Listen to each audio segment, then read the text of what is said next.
Bonjour et bienvenue sur IceMind. Aujourd'hui, je vous propose un autoportrait spécial Halloween.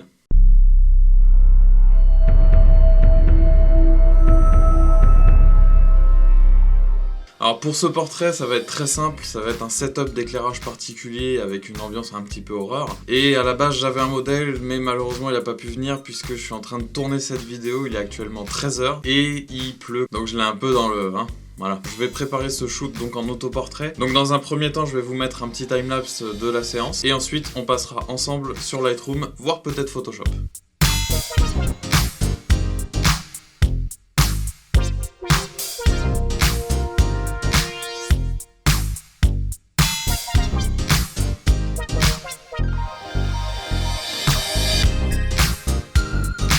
Voilà, du coup, on se retrouve dans Lightroom pour le moment en tout cas, et on va trier un petit peu déjà ça sert clairement à rien.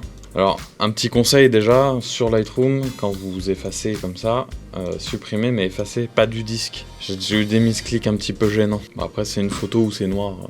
C'est bon. Concrètement pour cette vidéo, comme vous pouvez le voir là, j'ai plusieurs, j'ai des portraits mais ça c'est personnel, c'est plus pour les réseaux sociaux ce soir. Ce que nous on va faire ensemble, c'est traiter certainement une plutôt en paysage aussi pour la simplicité de l'affichage au niveau de l'écran. Je le découvre en même temps que vous. Je pense qu'on va garder celle-là. Déjà je vais la redresser un peu, parce que l'appareil photo en fait comme je m'en suis servi sur un trépied, et c'est le trépied avec lequel je filme là, il est pas très droit. Donc le premier truc que je vais faire, c'est essayer de récupérer concrètement ce que j'ai brûlé un peu sur le visage. Heureusement, c'est pas vraiment brûlé. Sachant que j'ai fait exprès de surexposer un petit peu l'ensemble, puisque c'est vraiment là, voilà, on commence déjà un petit peu à arriver à l'ambiance que je voulais. Oui, j'aime la clarté. Comme d'habitude, je bouge un petit peu les curseurs, voir ce que ça donne, parce que ça peut toujours me donner une idée que j'avais pas. Donc je suis très friand d'essayer des trucs. Là au niveau des couleurs, je suis assez content, on est plutôt pas mal. Je pense que j'ai un problème avec mes yeux parce que j'arrive quasiment jamais à voir du rouge, c'est-à-dire que dans ma tête, il y a un truc où je vois soit un peu de tendance magenta fuchsia, ou orange, mais le rouge parfait, j'ai vraiment du mal à le voir. En tout cas sur un écran.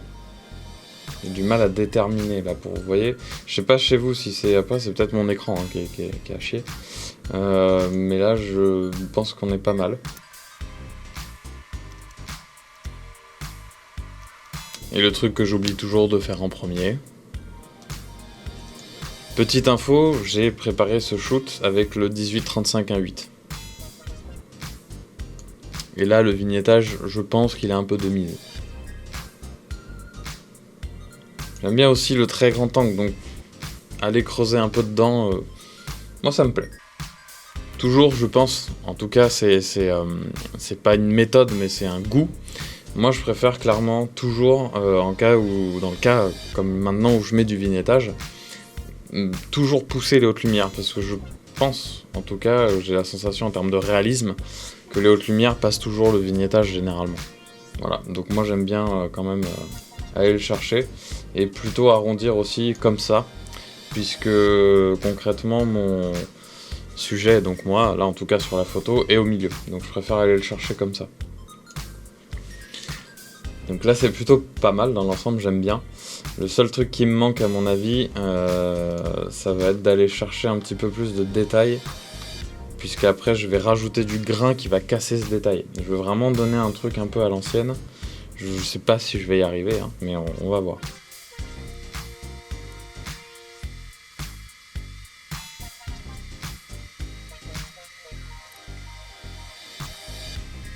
Alors là, ce que j'ai essayé de faire, c'est essayer de pousser un peu les bleus.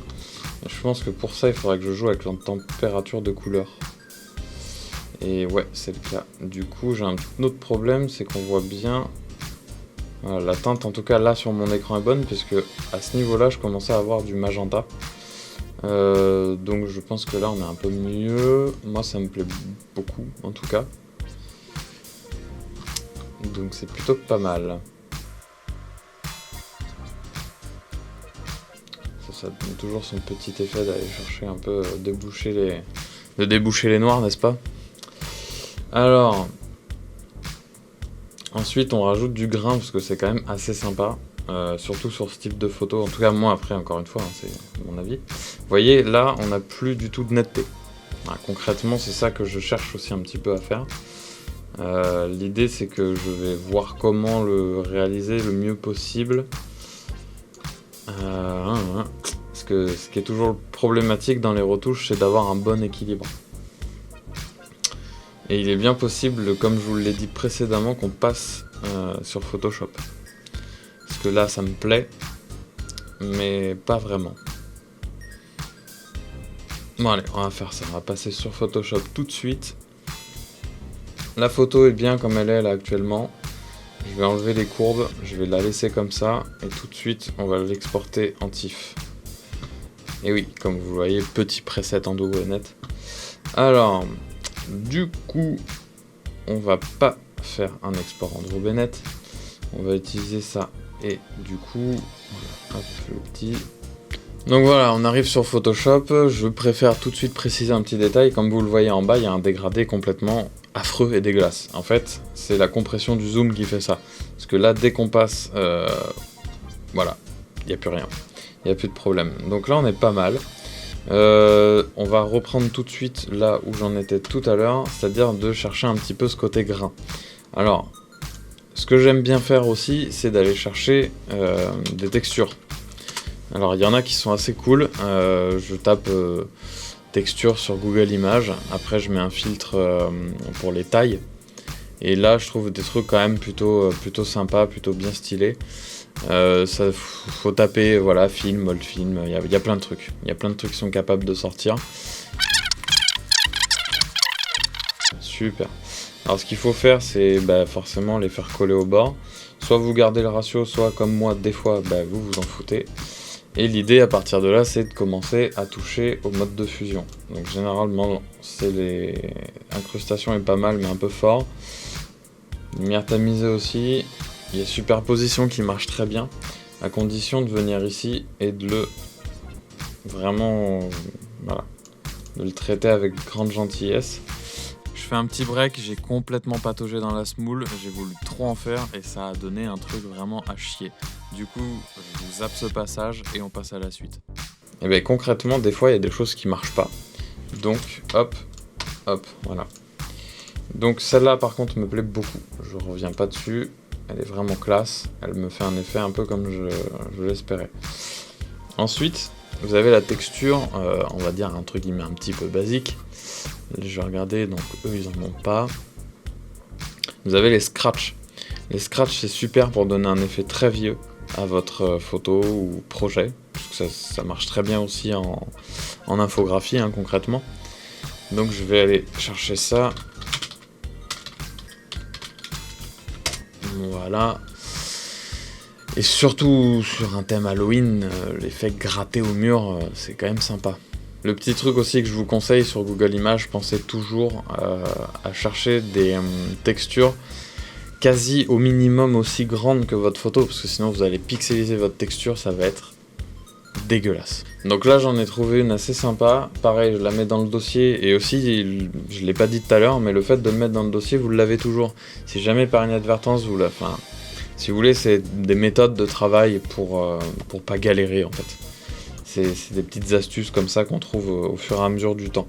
Alors celle-là je l'aime bien, je sens qu'elle peut donner vraiment quelque chose d'assez très sympa.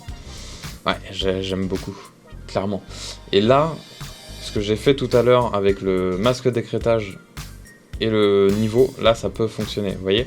Là je vais garder en fait concrètement ce qui m'intéresse, c'est-à-dire ce scratch un peu. Donc là c'est très cool, là j'arrive à un truc qui me plaît énormément. Et en plus ça fait un peu douche. Donc c'est très très sympa, j'aime beaucoup. Donc on va même garder ça comme ça pour le moment, juste aller en boucher un tout petit peu et venir récupérer ça. Voilà, dans l'idée, là on est plutôt pas mal. Je pense qu'avec une lumière tamisée, il y a un truc... Non, c'est pas ce que je veux. Parce qu'il faut bien être conscient qu'il faut utiliser beaucoup de modes de fusion pour trouver celui qui correspond à ce que vous voulez. Moi c'est dans mes habitudes et vraiment j'ai eu des bonnes comme des très mauvaises surprises. Donc là l'idée ça va être de trouver et toujours d'équilibrer en fait concrètement qui vous plaît. Voilà, là c'est pas mal. Bon après, il faut toujours faire attention aussi, de vouloir trop en rajouter, des fois, il faut se poser la question si on trouve pas ce qu'on veut, c'est peut-être parce que c'est pas bien. Donc là, concrètement, on va rester là-dessus. Moi, ça me va. Maintenant, je vais vous montrer une technique de retouche. D'ailleurs, je l'ai apprise d'un autre photographe il y a très longtemps. Donc là, on fait CTRL-SHIFT-ALT-E, ce qui a pour effet de prendre votre photo et de la dupliquer en un seul calque. À partir de là, je fais CTRL-SHIFT-U, je la passe en noir et blanc, et je la mets en lumière tamisée. Mais surtout, c'est la valeur indiquée par ce photographe à l'époque, et puis moi je m'en sers depuis toujours, elle est superbe. Voilà, vous mettez 40%. L'idée de ça, c'est que ça va rajouter du contraste. Et moi ça me plaît beaucoup. On recommence la même manip précédente, CTRL-SHIFT-ALT-E. Donc là, on repart encore sur une duplication. Ensuite, on va aller chercher dans Filtre, Divers, et le filtre, donc c'est Passe Haut. Passe Haut va permettre de renforcer votre photo, en gros. Le piquer, si on veut, parce que tout le monde a tendance un peu à trop chercher des fois. Donc c'est à vous de définir son rayon. Là, c'est pas mal, généralement je tourne autour de 3-4, 4-5. Là, c'est pas mal. Donc vous voyez que là, ça fait un calque complètement ouf.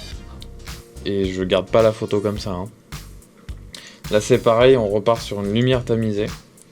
L'idée c'est de toujours ajouter un effet par-dessus les autres, ainsi de suite, jusqu'à avoir cette étape. Donc vous voyez... Donc on refait encore une fois la même chose. CTRL-SHIFT-ALT-E et on va rechercher Passe Haut où on va mettre une bien plus grande valeur puisqu'elle va rajouter du micro-contraste à partir de maintenant. Par contre, 98 c'est un petit peu trop haut. L'idée c'est vraiment d'aller chercher voilà, cet effet là un peu, où on commence à redistinguer un peu la photo. Et pareil, lumière tamisée, 40% et on part là-dessus. Ce qui permet, une fois que vous faites CTRL-G en les sélectionnant, vous pouvez voir la différence en les cliquant. Alors, ça a tendance parfois, avec le premier calque qui rajoute du contraste, à désaturer aussi un petit peu.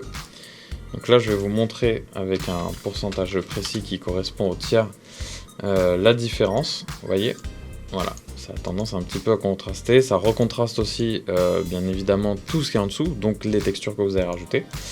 Et ben écoutez, là, moi ça me plaît bien.